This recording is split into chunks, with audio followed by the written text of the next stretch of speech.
following is a local resident producer's program. The program content is the sole responsibility of the producer and does not necessarily reflect the views or policies of CATV2, Oshkosh Community Media Services, the City of Oshkosh, or Time Warner Cable.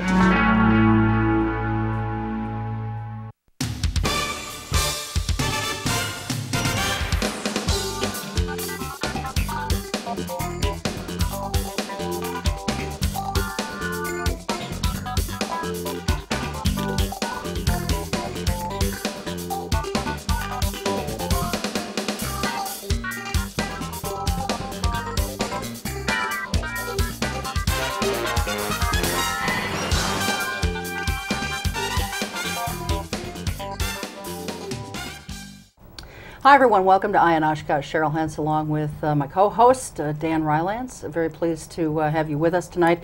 And we're also pleased to be joined by two gentlemen who recently did a workshop for the Oshkosh Common Council, and they're joining us this evening to talk about the things that they discussed with the council, and you know, to maybe go into a little bit more detail about what they do as an organization. To my left is Jack Norman, and seated next to Jack is Joe Fahey. They are both with the Institute for Wisconsin's Future, and they have a very nice website that explains everything of what they do. We'll be putting that website address up throughout the show, but just to give you a heads up right now, that website address is Wisconsin's Future, all one word, .org. Wisconsin's Future, no apostrophe in there or anything, just wisconsinsfuture.org. So welcome to both of you. Thank you very much. We've tried this a few times and schedules, and then I was sick one week and you were sick another week, and so, but I don't know if you've been sick at all or not, but you look pretty good. It's springtime here, we're ready to go. Well, we're pleased to have you both here, and thanks for coming up to Oshkosh for the second week in a row, I guess. So. Anyway, as I mentioned in the open, you did just recently do a workshop with the Oshkosh Common Council, and the main thrust of that workshop was just a small segment of what you guys do, and that's to try and, I guess I'll call it closing the corporate tax loophole, for lack of a better word.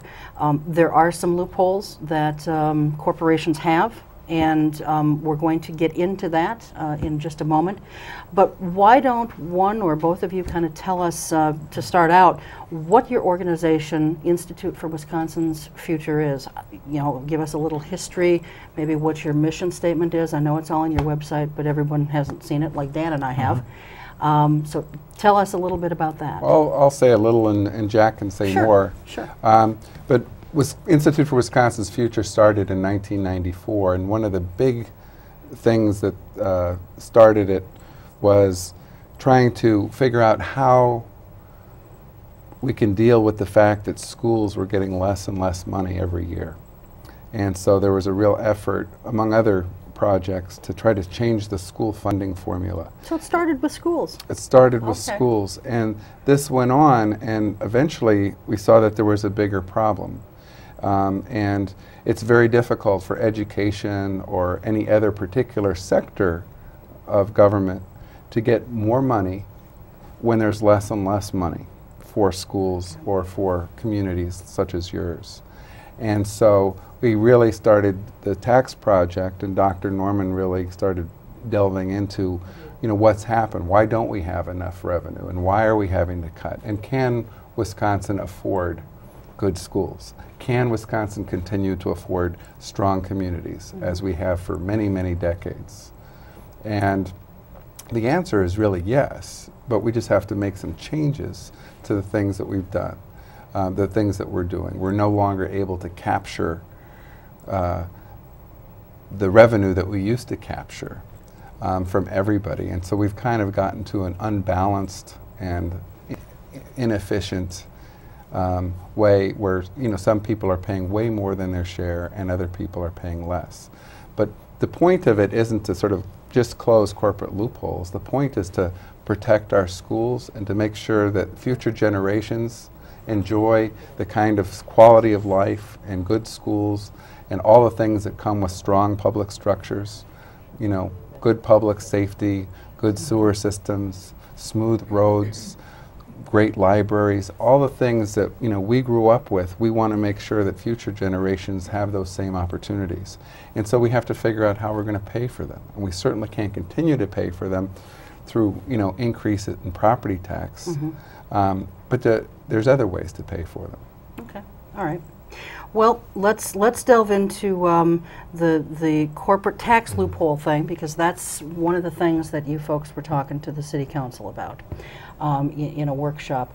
And incidentally, why a workshop with the Oshkosh Common Council when the legislative body in Madison would be the one to act on anything here? Is it to garner support at the very most local of levels so that they can kind of lobby our representatives in Madison? Is that the idea? Or that's exactly it. We operate in two different tracks that sort of are parallel.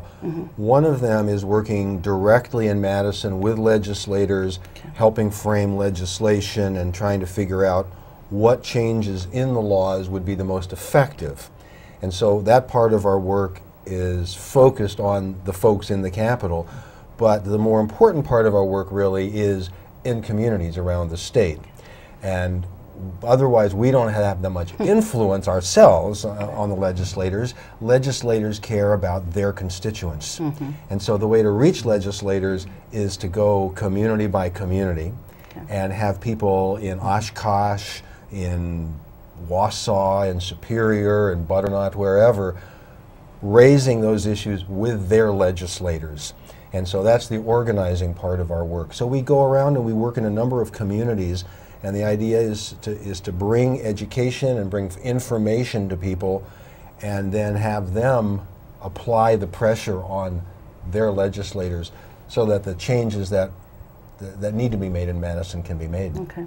You're a bipartisan group, for lack of a better word, I guess. Nonpartisan, sorry. Nonpartisan, sure. And nonpartisan, and do you work with any lobbying groups at all? Well, we are lobbyists ourselves. We have but I mean, beyond you. We work with anyone who shares our goals of strengthening the quality of public services in Wisconsin. And are there any others out there in Wisconsin right now that you're Well, there are a variety of organizations, I would say. I mean, for one thing, when you think about it, everybody depends on the quality of public services, whether it be through the schools or the roads. Businesses can't survive without good roads, without quality schools producing the employees. So we work with a number of organizations. We work with business people. We work with labor unions. We work with other nonprofit organizations. Okay. All right. But it would more likely be the public employee sector than private enterprise that would be on your team. Would that be fair to say? Not necessarily. It doesn't really work, for one thing, just to limit it to small groups. And so part of what we try to get ordinary citizens to really appreciate and to value is these things that we count on and often take for granted. If we've always had something like good schools and good libraries and good roads, we can sort of take them for granted. We don't have to stop every few miles between Oshkosh and Milwaukee and stop and pay a toll for the road, like you might in Illinois or Florida or somewhere else. And so we're paying for it, but we often sort of take it for granted. And so we're trying to get people to sort of value these public structures and to realize, we often ask people, what do you love about Oshkosh, or what do you love about your community? What makes it unique and special, and why do you like living here versus somewhere else? And it's not the roads, I can tell you that. It's not the roads. It's not the roads. It's often not the sewers or running water. But these are the things that people miss when they're gone. But they're the things in Oshkosh, like the Opera House, like the parks, like the lake, like the proximity that roads give you to be able to get other places quickly. These are the kinds of things that people from Oshkosh have told us they love. Sure. And again, how do we take care of what we love? How do we make sure that we pass this on? And and like anything else that we love, whether it's our own individual private homes or our cars or our groceries or our clothing, these things cost money. That's just the kind of society we live in. And so we need to think, and sometimes there's this been this idea that, well, somehow we should just freeze government, which is sort of what's happened. We haven't given government enough money to continue doing next year what we're doing this year, or to do this year what we did last year. Certainly not local governments. Right. Yeah. And so that's why another reason we're talking to local people, because it's kind of a mess in Madison, and it doesn't really work to sort of take a number and wait in line and hope they remember you when it comes to making deals. Right.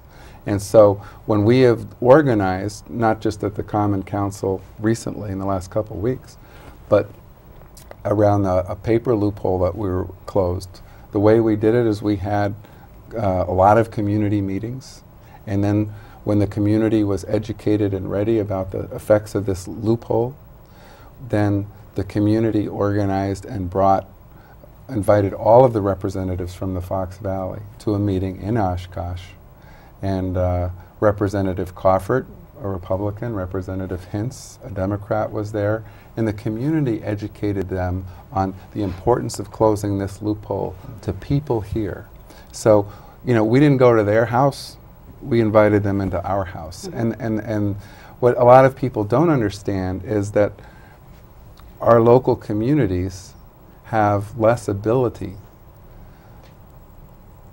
don't control how much money we have. We're in a state system, which means the state collects the money and the state redistributes the money. And so when the state is letting money leak out of its coffers on the revenue side. On the revenue side, then there is less money. And so often we think, well, if I have a pothole problem or I have a snow removal issue, well, the person I need to get mad at is the alderperson or the alderman. Or if I've got a school problem, they want to cut the music program out of our high school, I need to be talking to that school board member.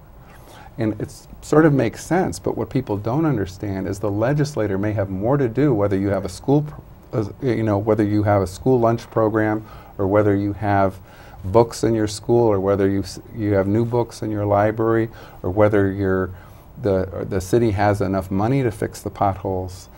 The people have been letting the legislators off the hook, and part of what we're trying to do is educate people that the legislators control how much money the schools and how much money local communities have to spend, and whether they have to cut. And so they've been in a really unfortunate situation where they're elected and then they have to decide which important things to cut. Sure. You want to dive into the corporate income tax thing right now, or did you have some other general type things first? There's two really powerful lobby groups in the state. One would be WEAC, the Education Association, Wisconsin Manufacturers. I assume WEAC would be listening to you. I assume manufacturing would not be supportive of well, Wisconsin Manufacturers and Commerce, I mean, I could talk a little bit just about them. It's a very interesting organization. They're extremely powerful, as you say. Right. They're the biggest lobbyist in the state. I got a lot of calls from them on the judges' race. Yes. And quite honestly, we feel that WMC, as an organization, it's peculiar. They are representing the interests, ultimately, of a very, very small group of business people. And as we see it, it's really running counter to the interests of the vast majority of business people in Wisconsin. And I'll give you a very simple example, and this will get us right to the issue of the corporate taxes. WMC, Wisconsin Manufacturers and Commerce, leads the parade of attacking taxes and saying we have to cut taxes, and high taxes are driving businesses away. Taxes for the corporate sector in Wisconsin, in particular, the largest corporations, are quite low compared with other states. Over 60% of the largest companies doing business in Wisconsin pay zero corporate income tax. And in fact, when we've looked into WMC itself and the people that sit on their board of directors, the companies that these men are the CEO of, and they're all men, 60% and more of these companies are paying zero corporate income tax. And so we have an organization that complains about the allegedly high business taxes, and yet the companies they lead, by and large, are not even paying corporate income taxes. We think it's a very misleading message. And because we have so much in the way of loopholes for the largest companies, the burden is then shifted not just to homeowners and wage earners, but to people who own the small businesses and the mid-sized businesses.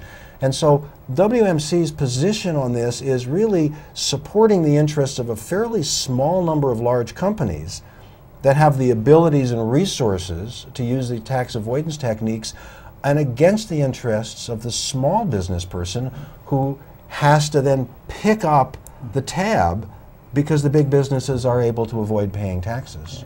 Okay, so Senator Dave Hansen wants a corporate disclosure bill. Could you just kind of explain the basics of that? And it kind of follows what you've just said, huh? Yes. Basically, we think that there's just a lot of information about taxes, about business taxes in particular, that's hidden from the public. And I gave the example. Right. Wisconsin Manufacturers and Commerce keeps acting as if their taxes are high when they're not.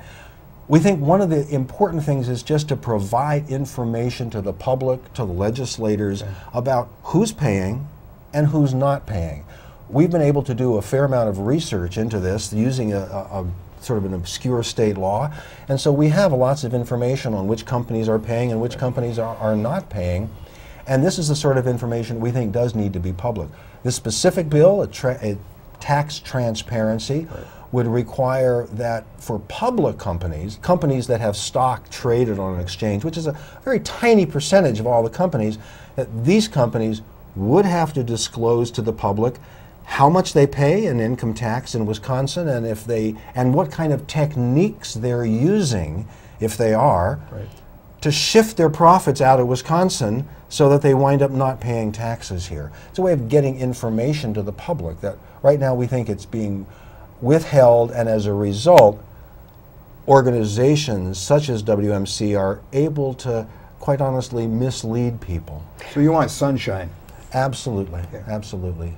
Why does Senator Hansen only want to limit it to, you know, the publicly held companies? I understand that there's all these privately held corporations out there, and obviously when you have a privately held corporation, the key word here is private. I don't care so much about what their executives are being paid or what they're getting for bonuses or what they pay their people.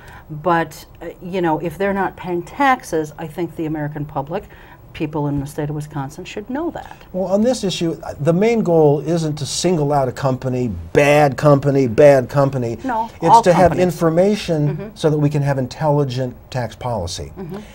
In order to do this, the notion is that if we had information on these companies, and it's a large number, maybe 1,000 companies or so doing business in Wisconsin like this, it gives legislators and voters enough information about the tax system and how it works that we can be intelligent in making changes in the tax system.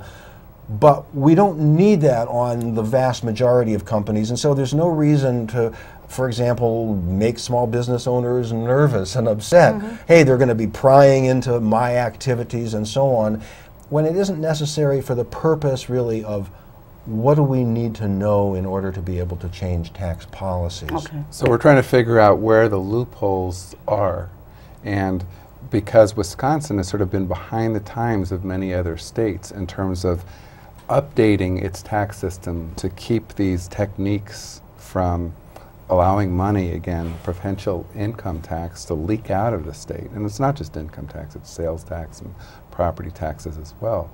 And that's what we're trying to do, is that these large companies that have operations in multi-states are leading the way in terms of innovating. They have the most money and the most options in terms of using the techniques.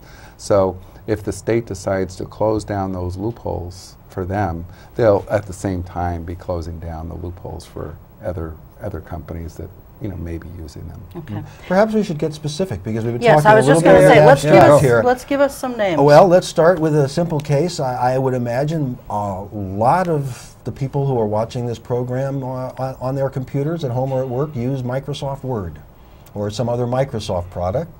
Microsoft is a company that $8 billion in profits, in their American profits, about somewhere between $100 and $150 million of those profits come directly out of Wisconsin, and Microsoft doesn't pay a penny in income tax to Wisconsin on profits of over $100 million.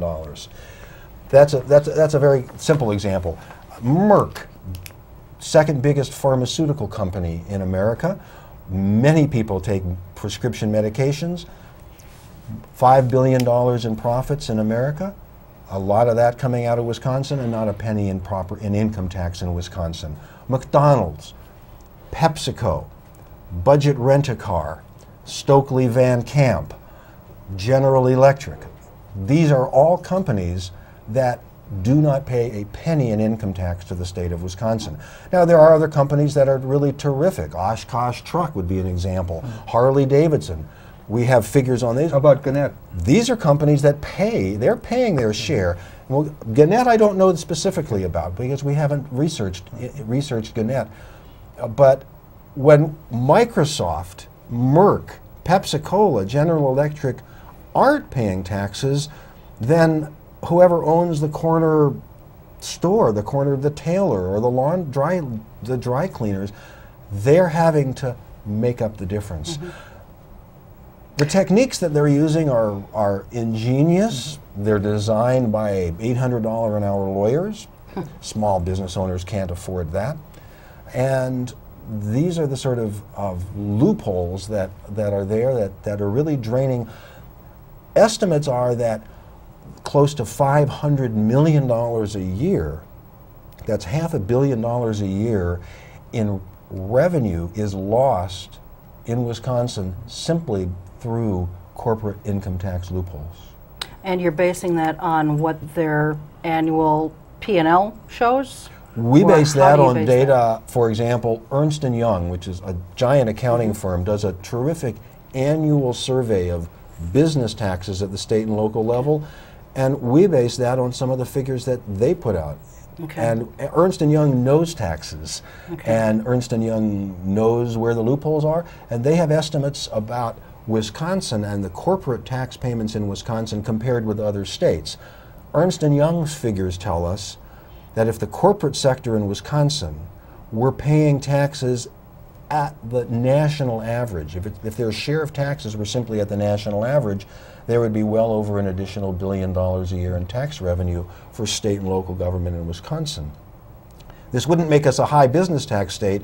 That would simply be if we were at an average business tax state, substantial amounts of additional revenue.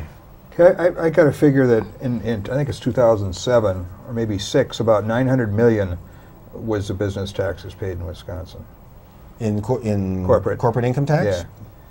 It was only $500 million in 2001, so there must be some progress in collecting more corporate tax. The corporate income tax goes up and down with the business cycle. Oh, of course, right. Profits have gone up in the last few years until the recent recession, and that's why that we see that bump.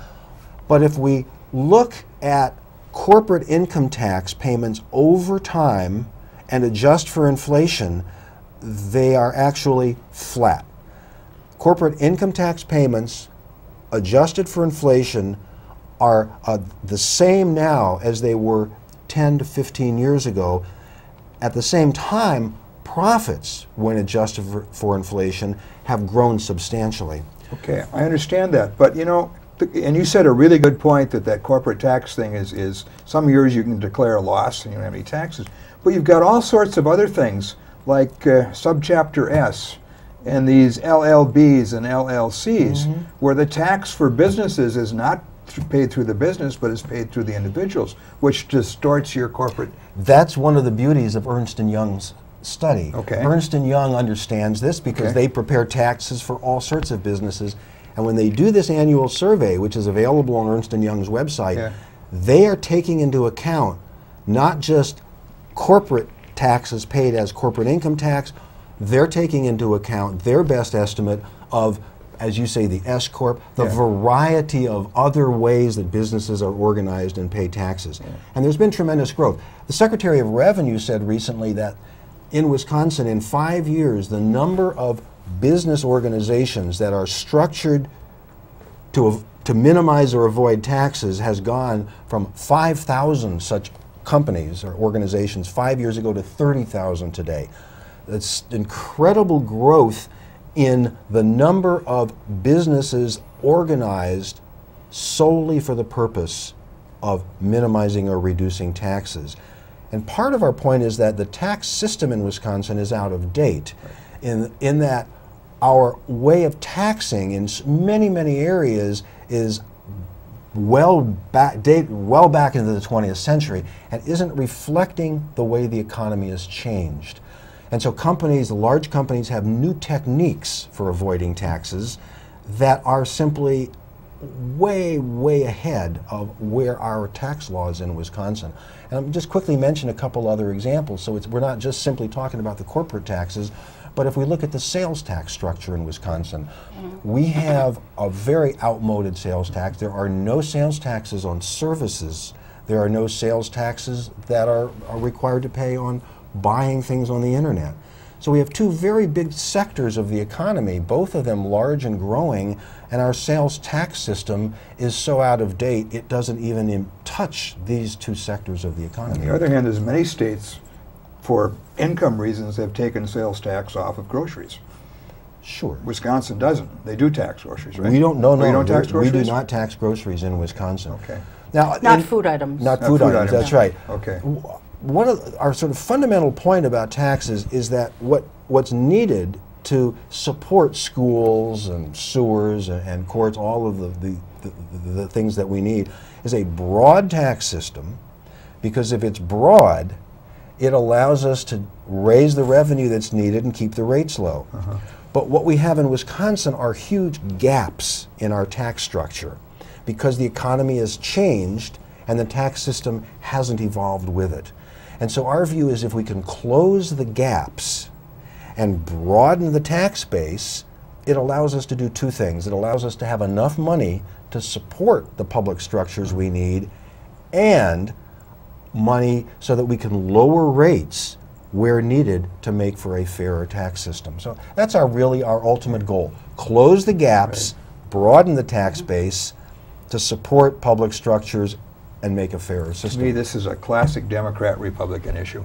If Cheryl's a Republican member of the Assembly and I'm a Democratic member of the Assembly, I want to get this corporate thing, because my constituents, which are public employees, city employees, school teachers, want more money. But what about... But her, wait a minute, her group is going to say, you know, if we get the disclosure that you're just going to find more ways to tax more, and I don't want to tax more.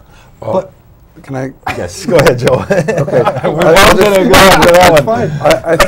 I think we just need to look at past experience. In this, I'll talk a little bit more about the loophole that was closed because of the efforts of people in Oshkosh and Winnebago County and other places around the state. And what this was, a loophole that was opened by a court. And it's very common. There was a New Jersey paper company called Newark Paper, and they instructed their tax lawyers, here's the tax law, go find us a loophole. Okay. And they found one in a 1953 law that exempted sewage treatment facilities from paying property tax.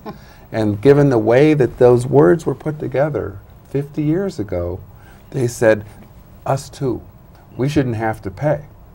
We shouldn't have to pay any property tax. We should come off all of our property should come off the tax rolls. And so the state fought that and said that's not what the intent of the law was. You're recycling cardboard as part of your manufacturing process because it's cheaper for you to do that than to cut down trees and pay for them that way. But they were able to convince a judge that that's what the words meant. And so in Winnebago County right here, they collect about $55 million annually in property taxes. They're entitled to that money. So if someone takes $1 million of taxable property off, everyone else, every other business, every other property owner has to make up the difference. And so we educated people but the way we do the education and why we're not sitting tonight in Madison, why we're here in Oshkosh, why we're here at the Common Council, why we're here educating Kiwanis, Optimist groups, Chamber of Commerce's, all that stuff is because we need the local public, the people who elect the state legislators, to talk differently to their legislators than they've been talking to. Once they did that, the vote was, 100% of every Republican in the Senate and every Republican in the Assembly, every Democrat in the Senate and every Democrat in the Assembly, the Senate and the Assembly, both all voted to close this loophole. It was because of the way that it was being communicated. Now, if we would just sent that up to Madison and lobbied in the traditional way, it would have become very partisan and it would have become very ideological. But when you have citizens telling their Republican legislators and their Democratic legislators, if you don't close this, our property taxes are going to go up.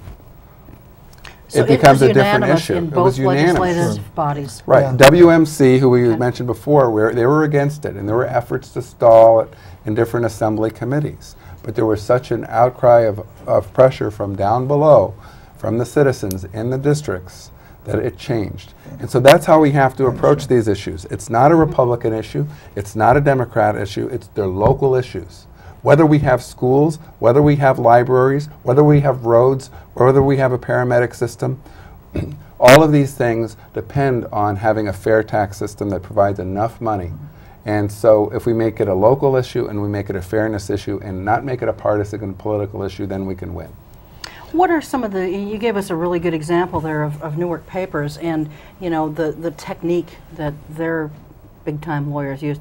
What are some of the techniques that some of these corporations are using to not pay corporate income tax? Well, here in there's one Wisconsin? that sort of became notorious called the Las Vegas loophole, and this is a mechanism by which banks, and their estimate from the Department of Revenue was that several years ago, 80% of the banks in Wisconsin were using this, and the number has dropped somewhat, we believe. What the banks would do is set up a subsidiary bank in Nevada where there is no corporate income tax, and then we're able to, in effect, shift the loans that they made in Wisconsin and transfer the loans to their Nevada operation. So the profits they make, which is the interest on the loans, all was credited to the Nevada subsidiary. So their Wisconsin operations didn't have any profits, so there was no tax on it. The profits all went to the Nevada operation. That's one kind of example. I'll give you a second one. Walmart has done this, and it's a real estate This is the loophole. leasing? Walmart, in fact, they came out in response to when we started criticizing them, and they said, yeah, we do this. Walmart said they have 89 stores in Wisconsin, and in 82 of them, they use a particular technique where they have one branch of Walmart that operates the store and a separate branch of Walmart that owns the store. The branch that operates it has to pay rent to the landlord, which is another branch of Walmart. The rent is really high, wipes out the store's profits. The profits all go to the part of Walmart that owns the store, which is set up under a particular federal tax law that allows it to be tax-free. I'll give you a third example, and this is the logo loophole, we like to call it, where companies will take their logo and assign it to a subsidiary based in a state without taxes. Kohl's department stores did this in Wisconsin until they were stopped by the state. What Kohl's would do is they would require all their stores in Wisconsin, of course they have to use the logo in the store, but to use the logo, this Wisconsin store had to pay a very, very high royalty fee. To the sister corporation in another state, the fee was so high they didn't have any profits left in Wisconsin. The profits all went to the division that owns the logo. And I have a little visual aid here I just want to show you as an example of this. This is a cup from Arby's, and came from an Arby's that we got just coming up here to Oshkosh. Here's the Arby's logo. I don't know if it's visible or not, but it's the cowboy hat. Yeah, it's just on all the Arby's stores. Yep. Absolutely. Yeah, And yeah. then they've got their slogan, I'm thinking Arby's. And then underneath here is the fine print. And the fine print says, trademark and copyright 2006, Arby's IP Holder Trust. Well, IP in the tax business is code for intellectual property. Logos, patents, trademarks. So what Arby's has is they've set up a company called the Arby's IP Holder Trust. That company owns the logo and the slogan. So the store, the Arby's, has to pay a fee for the rights to use the Arby's logo. The fee goes to the Arby's IP Holder Trust, which is headquartered in Delaware, where there's no corporate income tax. So the profits of the store are diminished. They're transferred, in effect, to this Arby's company in Delaware, where there's no tax. So that's a mechanism that Arby's is using to transfer profits out of Wisconsin to Delaware and avoid Wisconsin profits. Okay, this brings up a question that I have. If someone wants to, say, in their own small way, start boycotting these companies, do you on your website, and it's a nice website, and I've kind of scooted around, but I haven't seen everything.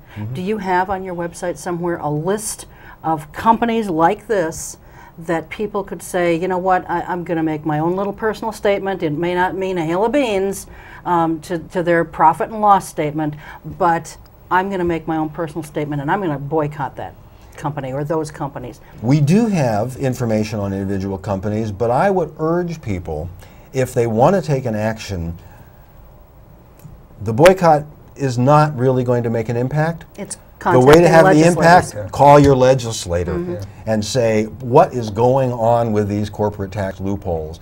And that one phone call or letter to the legislator, that's going to make a difference. It's understandable that people are angry when they hear about the Arby's or that Microsoft doesn't pay and all these other corporations don't pay.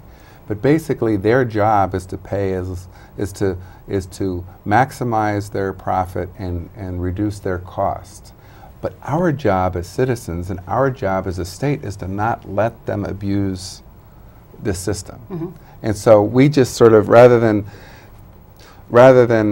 asking them to pay voluntarily something that they can figure out legally how not to pay, what we would think it would be a better tactic to do is to not make taxes voluntary for these large corporations. Because as we told the city council, any tax, if it's voluntary, you're going to have less money.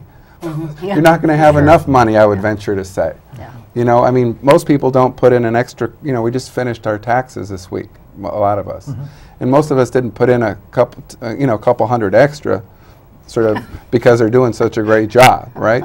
So we pay the taxes that we are required to pay. And our law doesn't require these corporations to pay taxes. And there's mechanisms for them to get out. Again, they're not necessarily available to small and Wisconsin-based businesses, which is really a shame. I mean, if you're a hamburger company and you have a mom and pop hamburger place, you've got enough competitive disadvantages against the Arby's or the McDonald's without having them have no income tax. I mean, that's just a huge disadvantage for the small company that's not taking its money, it's not cashing its dividend checks in Delaware or other places. They're cashing them right here. So we really need to support our local economies more by requiring a level playing field for all businesses. That's a reason why I would challenge the point that you made earlier, Democrat versus Republican. If we look at the huge gap that we have in not collecting sales tax on internet purchases, this is something that hurts local retailers. If there's a 5% sales tax on a product, if you can go online and not have to pay it, that's a 5% saving over what you would pay if you go to your local store. That puts the local stores at a disadvantage. Closing this loophole and extending the sales tax to the internet purchases helps stores in Wisconsin. Keeping that loophole open only helps retailers who are mostly out of state. That doesn't help Wisconsin, it doesn't help the small business person, and that's why it's not a Democrat versus Republican issue. Yeah, I'm going to put my Republican hat back on again for a minute. Can I? Yeah, go ahead. I'll let you put that hat on in just a sec. On the other hand, though, with internet shopping, you're almost always paying shipping and handling, which I think in most cases is more than the tax would be. So I don't know that people are, I mean, I still do a fair amount of internet shopping. I like the convenience. I don't care if I have to or not have to pay 5% sales tax, and I don't care what the shipping and handling is as long as it's reasonable. I like the convenience. I like being able to do it 24/7 if that's what I choose to do. And at Christmas time, I don't like dealing with the crowds or the parking issues, and I avoid all that. But I think if the company is based in Wisconsin, then I think they have to charge, because I know that there have been times when I have paid a 5% sales tax. If you do it in Wisconsin. Now, technically, we are supposed to be paying sales tax on internet sales. There's a line on our tax returns. Specifically, it's buried in the tax return, and it says, did you make any internet purchases? If so, tell us how much sales tax you should have paid, and please submit that. It's a voluntary thing again. thing on the tax form. But all across the country, the states are wrestling with this, and there is a national project called the Streamlined Sales Tax Project. And it is working. When enough states have joined in this effort and coordinated their sales tax policies, the national internet companies have said they will begin charging sales tax and then remitting it back to the states. So what we want is for Wisconsin to become a part of this national effort. About half the states have joined. Wisconsin has held back and is not yet a part of it. So this goes back to our theme that Wisconsin is not modernizing its tax system. And here we are being left behind, in effect, as dozens of other states are working together to try to close this particular gap. Put your hat on, Dan. Yeah, states did that with out-of-state catalog sales 20 or 30 years ago, where most states did join to get that money. Yes. But you're right, not on the internet. I'm really not a Republican, but I have to continue this. Sure. You know, No, this is great that you're asking these questions, because these are questions that Republicans, Democrats, Independents all have, and so it's great that you're bringing them up. Not personal. Okay. But you want to get these loopholes closed and a fair tax system, basically to raise more revenue. Well, we think that, again, two things happen. We do believe that we are starving public schools, public libraries, and a whole list of public institutions. We do need some additional revenue. The other thing that we would do with the additional revenue that would come through modernization is use that to lower taxes in areas where that can be done to make for a fairer system. But I want to cut spending. Okay. And I don't see any cut spending coming from you guys. Well, we again, like Jack said, we think that public structures are vital to business development. That when you ask businesses, when businesses are polled, and you can read this in lots of different magazines, the kinds of things that businesses want are quality workforce, access to education and training, good infrastructure so that things work, so that they can get to roads, airports, access. They want good neighborhoods and high quality of life for the executives and other employees they employ. So it turns out that businesses, and these investments are good for business. There's not just some businesses, but all businesses function on top of these public structures. But whether or not you want to decrease spending or increase spending, we think it should be fair, and it's not fair. Okay, so there's people, there's wealthy organizations and companies and corporations that aren't paying their fair share, and we're paying their fair share. They're using the same roads. Their vehicles and trucks and et cetera are using the same roads as we are. We're paying our fair share with some of our taxes, and they're not. So whether it's sort of a separate question, and then we can have that debate is somewhat of a separate debate, whether we need to be spending more or spending less. But however we're raising the money, it should be broadly based, it should be fair, and everybody should pay their fair share. And then it's up to all of us whether we want to pay.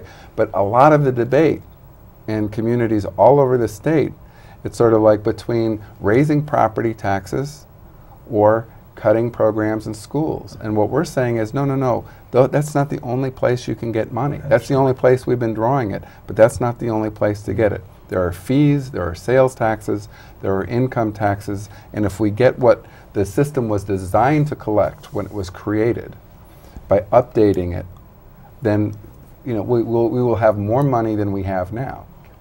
You know, one thing I always ask back when people say what we need to do is cut spending is, what is it you want to cut? It's easy to say, let's cut spending.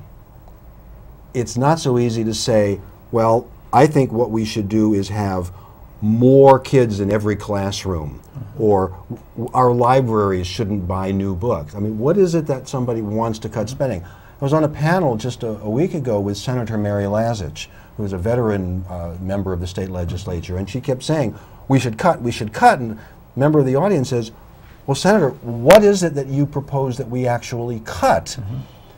And she gave one example. She said, I think we're spending too much on the state fisheries. Well, maybe we are, maybe we're not. But if someone wants to cut spending, they should come forward and say exactly what program, what highway should we leave unplowed. I'll tell you one tension that's very real is the tension between the private sector and the public sector in terms of how much is paid for medical and healthcare insurance. It surfaces every time there's a local election. Those city employees, the teachers have the best medical, and it's out of balance with us taxpayers that are in the private sector. That's one that comes up all the time. Sure, but I think the issue of healthcare cost is a huge issue. Yeah, we haven't talked about that. I mean, that's massive. Yes, we need major reform of the health care system and the way in which that's financed. But the way to reform the system isn't to go to a particular employee group and say, okay, folks, you start paying more, we're cutting your benefits. That doesn't change the system. I understand. So, but at the gut level, that's an abstract that's hard to, when you're paying, your co-payment is $500, $700, $1,000, and the next door neighbor is paying a co-payment of $50 or $100. That theory doesn't make much sense. You know, I don't know whether that's fair or not, but I mean there is a big difference, and that is a tension issue between public and private sector that continues to exacerbate. One more. I called up a free market person. I'm not free market. Okay. He said, ask these guys what happens when you tax more corporations. And he said, here's what I come up with. The company will increase their prices, which means we're going to pay more anyway. They're going to cut employment, or they're going to freeze wages, which is going to hurt the employee, or they're going to pass on costs to the stockholders and reduce their dividend. So his answer is, why don't you just tax the income of the shareholders rather than the income of the corporation? If we had an effective, fair, and adequate income tax system, that might be a way to go. Okay. But you're saying that's out of whack too. That tax code is screwed up too. Well, what we're saying is that if the decision, if a policy choice is ultimately made, let's do away with the corporate income tax in Wisconsin, that's a possible choice. I'm not ruling that out of hand, as long as we say, okay, we're losing this much revenue, let's take it here. What I do find problematic is people who would say, cut the corporate income tax, and oh, by the way, you know, our income taxes are too high. Cut the income taxes. Yeah. If people are willing to pay a fair share through the personal income tax, that could very well be inappropriate. So part of our whole notion of transparency is, let's get the facts out there so that when we debate tax reform, we do it with the information. And I don't see a problem with having an elimination of the corporate income tax and using a more robust personal income tax system. Perfectly fine. Flat tax a possibility? I don't think a flat tax is a fair tax. Okay. The problem I see with that, though, Dan, is those individuals, some of them, maybe all of them, may not live in Wisconsin. And so then they're paying additional tax to their state of residence, and we still maybe get the short end of the stick. I mean, is that a fair argument? I mean, the shareholders, increasingly, the shareholders for U.S. corporations don't even live in the U.S., right? So it's like, how is that money, are our tax, you know, how are we going to design a tax to tax somebody in Dubai, you know, or whatever and you know, so how are we going to get that money from the shareholders? That's one question that I have. The second thing, if I could address the price issue. Right. Well, let's also address the location. These are the two biggest concerns that sometimes people give us. It's like, it's just, we're going to pay it anyway, just passed on. in the form of higher prices. Well, pricing doesn't work that way. You know, it's sort of like what we've seen is corporate profits are going up. So it's not like prices is just like the cost of materials and the cost of inputs, plus we're going to tack on a couple % for our profit. You know, you get as much as you can get, right? Right. And so pricing doesn't work that way. And if you look at these national companies that we're talking about, PepsiCo, Kohl's, etc., Sears doesn't pay tax, nor does its, you know, Land's End or Kmart, which are subsidiaries of Sears. And I travel a lot.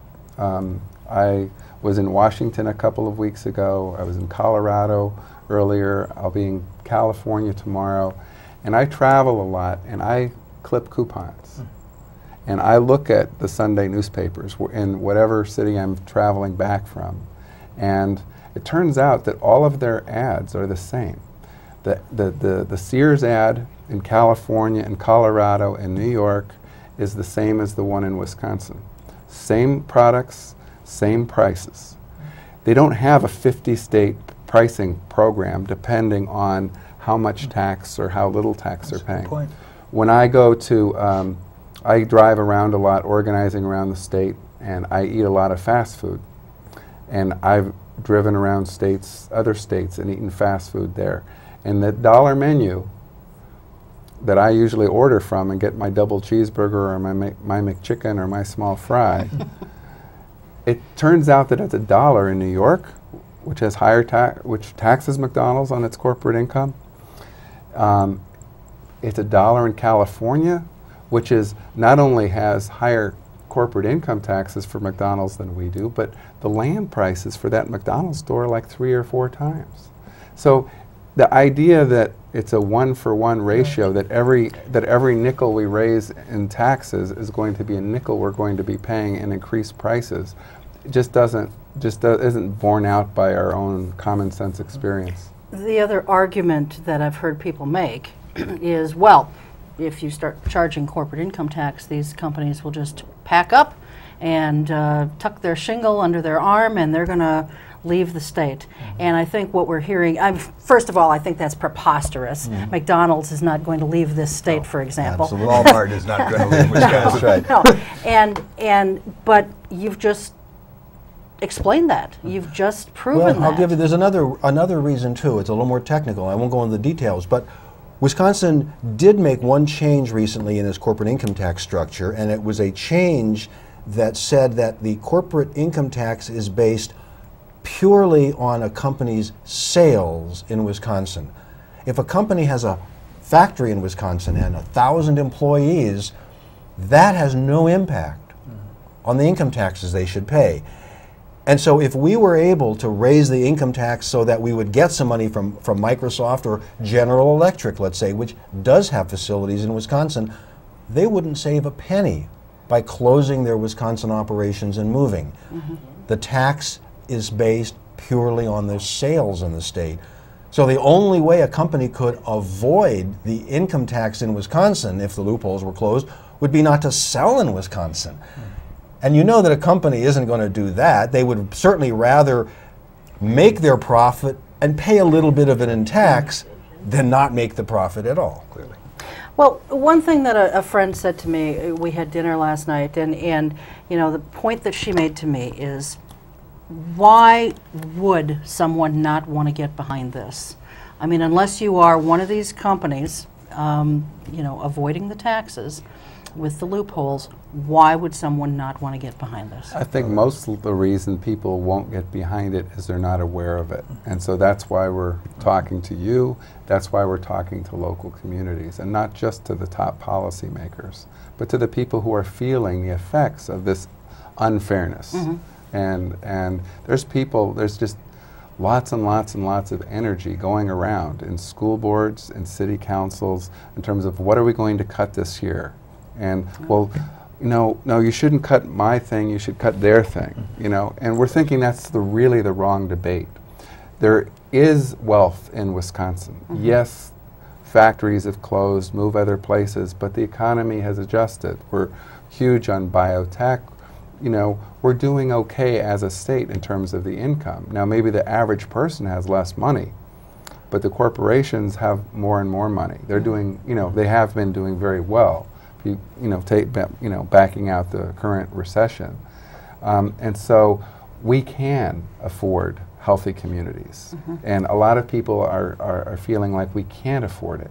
The truth is, you can't afford to continue paying more property tax. But that's because even with your increase in property tax, you're seeing cuts to your services. You're seeing cuts in your schools. So that's one of the things that people kind of fuels this anger towards government. It's like, how could I be paying more and more tax and getting cruddier and cruddier service, right? It must be government's fault. It must be those employees' fault.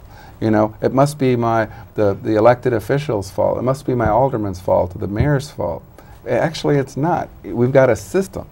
We've got a system that's at fault, and we can fix the system.